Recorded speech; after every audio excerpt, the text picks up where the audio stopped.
মনে আছে বন্ধুরা, কিছুদিন আগে লাগিয়েছিলাম সেই ছোট্ট নন্দিনীর গাছ।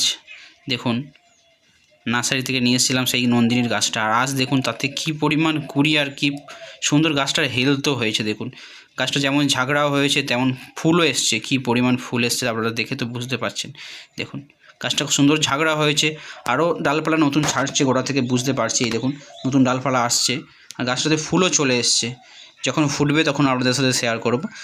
দেখুন কি ভালো লাগছে, সেই গাছটা লাগালাম। এখনও জানি না কী কালার ফুলটা হবে, বুঝতে পারছি না। কালার তো জানি না, কিন্তু ফুল এসছে প্রচুর পরিমাণে। এবার দুটো যদি আলাদা আলাদা ফুল হয় তা খুব আনন্দ লাগবে। জানি না, কালার না দেখেই নিয়ে এসেছিলাম নার্সারি থেকে। আর দেখুন ফুলও চলে এসছে, খুব দারুণ লাগছে। দেখুন খুব সুন্দর লাগছে না? ফুল একটা গাছে এখন ফুল পুরো দেখা দিয়ে দিয়েছে, ফুটবে কিছুদিনের মধ্যেই। আর একটাতে এখনও ফুল আসছে। এই দেখুন সেই নন্দিনীর গাছ লাগিয়েছিলাম, আর দেখুন গাছটা তেমন ঝাগড়া তেমন হেল। দেখুন গাছটা কত সুন্দর। আমার ভিডিও যদি আপনাদের ভালো লাগে লাইক করবেন।